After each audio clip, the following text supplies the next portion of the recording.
Gloria a Dios, paz de Cristo, mis amados hermanos. En esta hermosa tarde vamos a meditar en la palabra de Dios y que sea de grande bendición para su vida. Hoy traigo un tema llamado el Evangelio quíntuple. ¿Por qué el Evangelio quíntuple? Gálatas capítulo 1 dice que hay un solo evangelio y que sea anatema otro que traiga otro evangelio. Por eso vamos a hablar del evangelio de nuestro Señor Jesucristo. Se llama evangelio quíntuple porque trae 5 puntos de vista acerca del poder del evangelio de Cristo. Así que espero que sea de grande bendición para ustedes, mis amados hermanos, que están viendo este momento, esta hermosa palabra. Y el texto bíblico está en Romanos capítulo 1, versículos 16 y 17. Escuche lo que dice la palabra de Dios.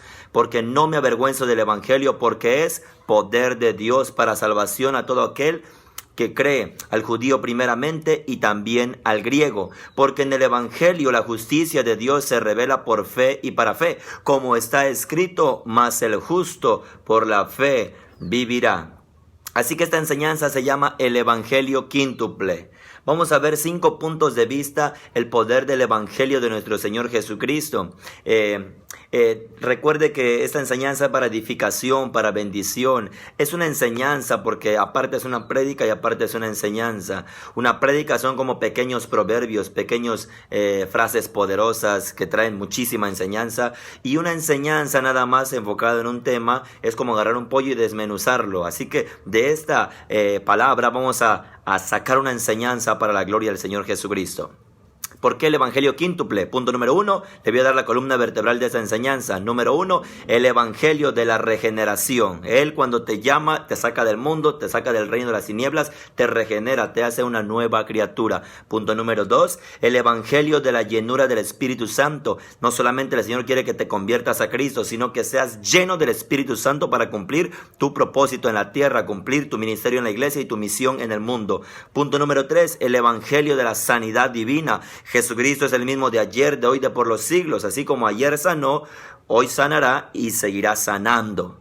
Punto número 4, el evangelio de la bendición de Dios. Cuando el Señor Jesús apareció, los fariseos, los saduceos predicaban la letra de la ley, pero Jesús predicaba el espíritu de la ley, que es el espíritu de la bendición. Por eso sanaba a los enfermos, libertaba a los cautivos, resucitaba a los muertos, porque es el poder de la bendición que rompe la maldición del diablo. Y punto número 5, el evangelio de la segunda venida de Cristo. Cristo viene por su iglesia, Cristo viene por su pueblo que le ama. Así que esta es la columna vertebral de esta enseñanza: el evangelio de la regeneración, el evangelio de la llenura del Espíritu Santo, el evangelio de la sanidad divina, el evangelio de la bendición de Dios, y número 5, el evangelio de la segunda venida de Cristo. La palabra evangelio significa buenas nuevas. Iniciamos el evangelio de la regeneración. San Juan 3:16 dice: porque de tal manera amó Dios al mundo que ha dado a su Hijo unigénito, para que todo aquel que en él cree no se pierda, mas tenga vida eterna. El 17 dice: porque no envió Dios a su Hijo al mundo para condenar al mundo, sino para que el mundo sea salvo por él. Así que cuando uno escucha el evangelio de Jesucristo, por ejemplo, yo cuando estaba sin Cristo, estaba en el mundo de la droga, del alcohol, del satanismo, cuando escuché el evangelio de Jesucristo, lo primero que hizo el Señor es regenerarme, es transformarme, es cambiar mi manera de pensar, mi manera de hablar, mi manera de vestir, mi manera de ser. Antes me ponía aretes aquí, me pintaba los ojos de negro, labios de negro, uñas de negro, cabello largo, escuchaba música gótica, black metal, música del mundo. Pero cuando vino el evangelio de Jesucristo, transformó mi vida, transformó por dentro, me quitó el corazón de piedra y me dio un corazón de carne, transformó mi manera de pensar, porque Romanos capítulo 12 versículo 2 dice: no se conformen a este mundo, sino transformaos por medio de la renovación de vuestra mente, para que comprueben cuál sea la buena voluntad de Dios, que es buena, agradable y perfecta. Transformó mi mente, mi espíritu, mi alma. La palabra de Dios me hizo una nueva criatura, por lo tanto me regeneró. La pregunta es: ¿por qué el evangelio de la regeneración? Porque después de la caída de Adán y Eva, vino condenación, y Romanos 3:23 dice: por cuanto todos pecaron y están destituidos de la gloria de Dios. Así que lo que hace el evangelio de Cristo es regenerar, es transformar de la condición caída a una nueva creación. Segunda carta de Corintios 5:17, de modo que si alguno está en Cristo, nueva criatura es, nueva creación es, las cosas viejas pasaron, he aquí todo es hecho nuevo. Por eso el Señor Jesucristo vino a dar su vida, porque de tal manera amó Dios al mundo. ¿Para qué? Para regenerarnos, para hacernos nuevas criaturas. Para que una persona sea regenerada es necesario aceptar a Jesucristo como su único Señor y suficiente Salvador. Es muy importante eso, que usted confiese con su boca que Jesucristo es el Señor. Romanos capítulo 10 versículo 8 en adelante dice: ¿mas qué dice? Cerca de ti está la palabra, en tu boca y en tu corazón. Esta es la palabra de fe que predicamos, que si confesares con tu boca que Jesús es el Señor y creyeres en tu corazón que Dios lo levantó de los muertos, serás salvo. ¿Por qué? Porque con el corazón se cree para justicia, pero con la boca se confiesa para salvación. ¿Se da cuenta? Muy importante que lo aceptes al Señor y que lo confieses, que dejes que el Señor Jesucristo te pastoree. Proverbios 18:21 dice que el poder de la vida y la muerte está en la lengua. Por eso hay que confesar nuestra salvación para recibir esa vida que trae la palabra de Dios. Punto número 2, el evangelio de la llenura del Espíritu Santo. No solamente Dios te regenera, te saca del hueco, te saca del mundo, te saca del pecado, sino que te hace una nueva criatura. Pero no solamente quedas ahí, sino que es importante que entres al discipulado en Cristo Jesús y que seas pastoreado y guiado por el Espíritu Santo. Dice la palabra de Dios, la promesa, la palabra profética, Joel 2:28, y después de esto, ¿después de qué? De que te arrepientas, de que te conviertas, no de que rasgues tus vestiduras, sino que rasgues tu corazón ante la presencia de Dios en arrepentimiento. Entonces dice la palabra: y después de esto derramaré mi espíritu sobre toda carne, y profetizarán vuestros hijos y vuestras hijas, vuestros ancianos soñarán sueños, y vuestros jóvenes verán visiones, y también sobre los siervos y sobre las siervas derramaré mi espíritu en aquellos días. Esta promesa es para todos aquellos que son de carne.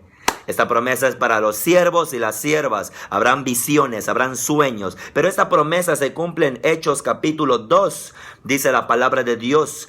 Hechos capítulo 2, cuando llegó el día de Pentecostés, estaban todos unánimes juntos, y de repente vino del cielo un estruendo como de un viento recio que soplaba, el cual llenó toda la casa donde estaban sentados, y se les aparecieron lenguas repartidas como de fuego, asentándose sobre cada uno de ellos, y fueron todos llenos del Espíritu Santo, y comenzaron a hablar en otras lenguas, según el Espíritu les daba que hablasen.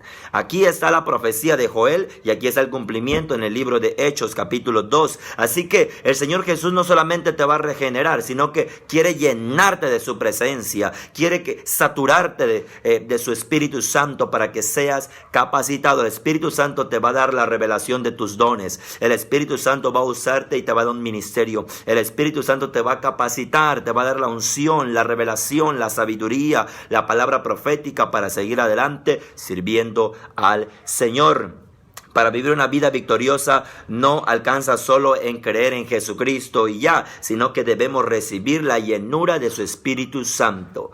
Hechos capítulo 1 versículo 5 dice: porque Juan ciertamente bautizó con agua, mas vosotros seréis bautizados con el Espíritu Santo dentro de no muchos días. Ahí está la promesa. El Espíritu Santo tiene que impactar tu vida. ¿Por qué? Porque si tú vives un cristianismo sin el Espíritu Santo, es solamente una religiosidad, y la palabra religión significa ligadura. Estás ligado a algo, pero no estás libre, y Jesucristo nos hizo libres. Tenemos que ser libres en Cristo Jesús y obedecer a la palabra de su Espíritu Santo. Lucas capítulo 11 versículo 13 dice: pues si vosotros, siendo malos, sabéis dar buenas dádivas a vuestros hijos, cuánto más el Padre Celestial dará el Espíritu Santo a los que se lo pidan. Así que hay que pedir el Espíritu Santo, hay que pedir esa promesa. Yo sé que es bueno pedir un trabajo, es bueno pedir negocios, es bueno pedir salud para nuestro cuerpo, pero es importante también pedir el Espíritu Santo, la llenura de su presencia. ¿Para qué? Para que Él nos guíe a toda verdad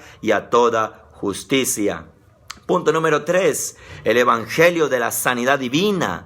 Hay gente que dice: en los tiempos del Señor Jesús, en los tiempos de los apóstoles, había sanidad, había milagros. No, Jesucristo, dice la palabra de Dios, Hebreos 13:8, Jesucristo es el mismo de ayer, de hoy y de por los siglos. La misma palabra que estamos leyendo hoy está fresca como cuando recién la escribieron. Esa misma palabra no morirá. Cielo y tierra pasará, pero su palabra nunca morirá. Así que Él es el mismo que está haciendo milagros, que los hizo ayer, que los hace hoy y que los seguirá haciendo por los siglos de los siglos. Nuestro Dios es eterno. El evangelio de la sanidad divina Éxodo capítulo 15, versículo 26. Y dijo: si oyeres atentamente a la voz de Jehová tu Dios, e hicieres lo recto delante de sus ojos, y diereis oído a sus mandamientos, y guardares todos sus estatutos, ninguna enfermedad de las que envié a los egipcios te enviaré a ti, porque yo soy Jehová tu sanador. Promesa del Antiguo Testamento, promesa del Dios vivo. Cuando vino el Señor Jesucristo, sanó a muchos enfermos y liberó a muchos endemoniados. Vámonos al Nuevo Testamento, Mateo capítulo 8, versículo 14. Vino Jesús a casa de Pedro y vio a la suegra de éste postrada en cama con fiebre, y tocó su mano, y la fiebre la dejó, y ella se levantó y les servía. Cuando usted sea sanado, en ese agradecimiento a Dios, lo que Él espera es que le sirva. La Biblia dice que la suegra de Pedro estaba postrada en cama con fiebre. El Señor llegó, la tocó, la sanó. Ella se levantó y empezó a servir. No sabemos qué hizo, pero creo yo en mi humanidad y en revelación del Espíritu Santo que se levantó a hacer una comida, una cena, no sé qué hora era, pero se levantó a servir, en pocas palabras, amén. Así que la Escritura dice, el versículo 16, Mateo capítulo 8, y cuando llegó la noche trajeron a él muchos endemoniados, y con la palabra echó fuera a los demonios y sanó a todos los enfermos, para que se cumpliese lo dicho por el profeta Isaías, cuando dijo: él mismo tomó nuestras enfermedades y llevó nuestras dolencias. ¿Se da cuenta? Jesucristo es el mismo de ayer, de hoy, de por los siglos. Él te va a sanar. Tienes que creerlo, porque su palabra está viva y tiene el poder para sanarte. Dios es un Dios de milagros y quiere sanar a los que están enfermos, pero se necesita tener fe. Hebreos 11:6 dice que sin fe es imposible agradar a Dios, porque es necesario que el que se acerca a Dios crea que le hay y que es galardonador de los que le buscan. Así que la fe no tiene que ver con tu cabeza, la fe tiene que ver con tu corazón. Romanos 10:17 dice que la fe viene por el oír, y el oír de la palabra de Dios. ¿Quiere recibir más fe? Oiga la palabra, escuche la palabra, atesore la palabra, confiese la palabra, crea la palabra de Dios